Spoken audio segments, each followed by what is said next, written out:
Hello student, welcome to UPSC online classes. How are you all? I hope you are all well. I am your math teacher Siyaram sir. आज हम आप लोगों को class 11th की mathematics में जो 7 lesson start किया था हमने, क्रमचय और संचय, परमुटेशन एंड कॉम्बिनेशन। तो परमुटेशन एंड कॉम्बिनेशन की एक्सरसाइज 7.1 के क्वेश्चनों को कल हमने आपको जो भी क्वेश्चन थे सॉल्व करवा दिया था। आज उसी के आगे क्वेश्चन नंबर 2 से स्टार्ट करेंगे। तो इसमें क्रमचय बताते हैं आप लोग क्या है।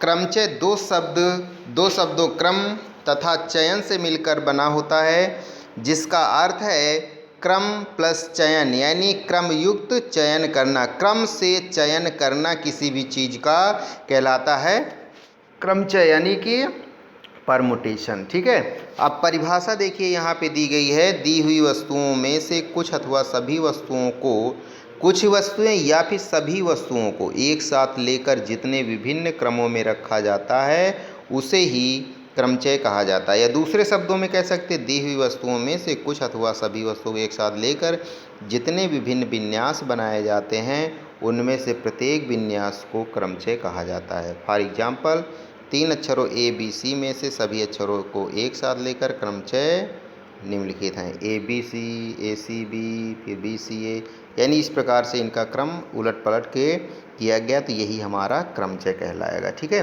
अब क्रमचय का संकेतन क्या होता है इसके बारे में हम लोग जानते हैं।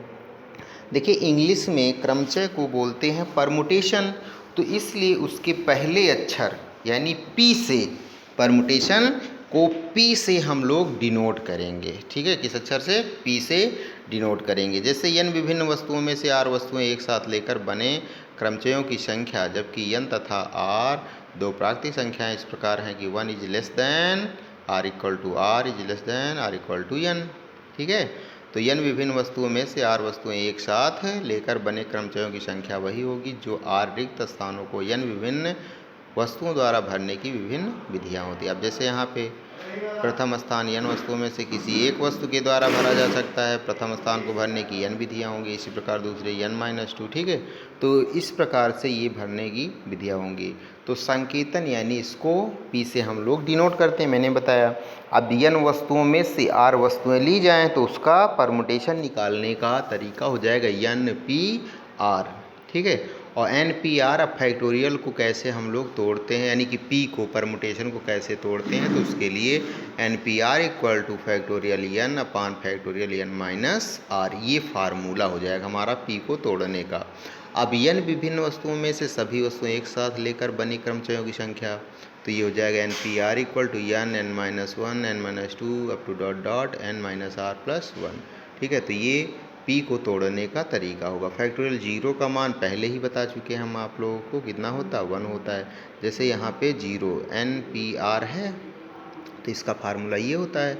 अब R इक्वल टू अगर n हो जाए तो यहाँ पे देखिएगा फैक्टोरियल n अपान फैक्टोरियल n अपान 0, तो इसका NPN का मान 1 कितना हो जाएगा? NPN equal two factorial n और फिर फैक्टोरियल n अपान फैक्टोरियल n, यानी 0 का मान यहाँ पे 1 हो जाएगा। तो इस प्रकार से फैक्टोरियल 0 का मान 1 होता है। ठीक है, अब इसके बाद फिर हम लोग एक्सरसाइज के क्वेश्चनों पे आते हैं। जैसे निम्नलिखित प्रत्येक का मान ज्ञात कीजिए। पहला क्वेश्चन है, ये दिया गया है, कई पार्ट इसके बहुत से दिए गए हैं, तो हम बताते हैं पहला वाला पार्ट आप लोगों को। 8P2, तो यहाँ पे 8P2 मतलब n की जगह 8 है, r की जगह 2, तो फैक्टोरियल 8 बटे फैक्टोरियल n माइनस r यानी 8 माइनस 2। इसको सॉल्व करेंगे, फैक्टोरियल 8 बटे फैक्टोरियल 6। अब इसके बाद फैक्टोरियल इसको निकाल दीजिए, तो से 8 7 और 6 पे रोक देंगे तो नीचे वाला ये जो फैक्टोरियल 6 है ये कट जाएगा, 8 सते 56, ये हो जाएगा हमारा आंसर। ठीक है, फिर वैकल्पिक नीचे विधि दी गई। इसी प्रकार फिर 10P7 का मान, तो फैक्टोरियल 10 अपान फैक्टोरियल 10 माइनस 7। ठीक है, तो ये हो जाएगा फैक्टोरियल 10 अपान फैक्टोरियल 3, और 10 को 4 तक निकाल लेंगे और 3 पे रोक देंगे, तो ये फैक्टोरियल 3 से ये वाला फैक्टोरियल 3 कैंसिल हो जाएगा और सबको गुणा कर लेंगे तो आंसर आ जाएगा। तो इस प्रकार से हम लोग P का मान निकाल लेते हैं, यानी 8P2 जैसे परमुटेशन का मान निकाल लेंगे। इसी प्रकार क्वेश्चन नंबर 2 है, यदि 15PR इक्वल टू दिया गया 2730, तो आर का मान ज्ञात कीजिए। फिर दूसरा पार्ट, तीसरा पार्ट है, तो पहला पार्ट देखिए, इसको लिख सकते हैं 15 PR इक्वल टू 27 30, तो फैक्टोरियल 15 बटे फैक्टोरियल 15 माइनस आर। अब इसको लिखा जा सकता 15 14 13। अब इस पर हम लोग लिख सकते हैं फैक्टोरियल 12 लगा सकते हैं, यानी फैक्टोरियल 12 से ऊपर नीचे गुणा कर दिया। अब अगर फैक्टोरियल के आगे कोई उससे क्रमागत वाली संख्या बड़ी लिखी तो फैक्टोरियल उस पर लग जाएगी। तो यहाँ पे लगा सकते हैं फैक्टोरियल 15 बटे फैक्टोरियल 12। फैक्टोरियल 15 से फैक्टोरियल 15 कैंसिल हो जाए। फिर अगले स्टेप में फैक्टोरियल में 15 माइनस आर बराबर फैक्टोरियल 12, फैक्टोरियल हट गया, 15 माइनस आर बराबर 12, तो आर बराबर हो जाएगा 3। ये हो जाएगा हमारा आंसर। इसी प्रकार से दूसरा पार्ट भी अगर हम लोग सॉल्व करना चाहें तो सॉल्व कर सकते हैं, ठीक है। फिर नेक्स्ट क्वेश्चन आ जाएगा, यदि पाँचवा पहला पार्ट, यदि NP5 equal to 42 into NP3 n is greater than 4, तो n का मान निकालो। तो NP5 इक्वल टू 42 NP3, तो यहाँ पे n को हम लोग क्या कर लेंगे, यानी कि निकाल लेंगे फैक्टोरियल उसे p से परमुटेशन से, तो यानी n-1 n-2 n-3 n-4 up to dot dot कर लेंगे। तो ये हो जाएगा हमारा 42 यानी n-1 n-2, ठीक है, क्योंकि क्वेश्चन में कहा गया था n is greater than 4।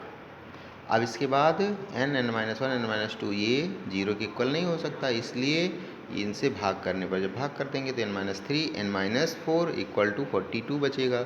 Multiply कर लेंगे द्विघात समीकरण से, फैक्टर करेंगे तो n-10 into n+3 equal to 0, दोनों को 0 के इक्वल करके n का मान निकाल लेंगे तो n का मान 10 आ जाएगा, ठीक है। निगेटिव वाला मान नहीं लेंगे हम लोग, तो n का मान क्या होगा 10 आ जाएगा। इसी प्रकार फिर अगला क्वेश्चन दिया कि ज्ञात कीजिए एक कक्षा में 27 लड़कों तथा 14 लड़कियों में से किसी एक छात्र का चयन कितने प्रकार से किया जा सकता है। अब देखिए यहाँ पे जो टोटल हैं लड़के, कुल लड़के 27 और लड़कियाँ 14 हैं। तो क्वेश्चन में कहा गया किसी एक छात्र का चयन, यानी छात्र का चयन करना है ना। तो 27 यानी कि 27 लड़कों में से एक छात्र का चयन 27 प्रकार से किया जा सकता है, अतः एक लड़के का चयन करने की विधियां 27 होंगी। क्या होंगी?